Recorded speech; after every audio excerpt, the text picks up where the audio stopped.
برو دیگه. برو برو تو دید نباشه، تو دید باشه خوردی ها. برو برید قایم شید. برو باز اومدی که برو. کسخل اینجا قایم نمیشی، برو اینجا دیگه قایم شو.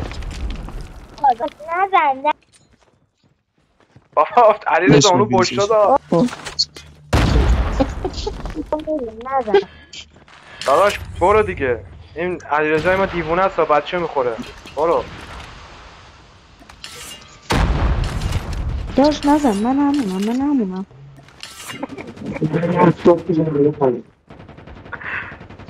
آجا اینو بات هم اینا. ما میخوایم گانمون من کشیم بکش میشه کیک من باز دست قایم اومدی کنید. که. میشه شما این دست مید بذارید نایت شما رو وایسا بزنیم؟ فنگاتو بریز. باش فنگاتو بریز. نایف بخوایم بزنیم. برو هادی تو فنگاتو بیا. برو نایت واسه. بزنیم.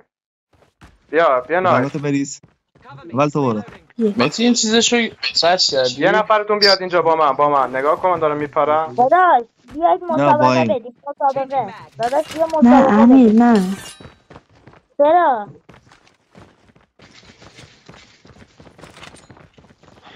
داش نزن ناموسن.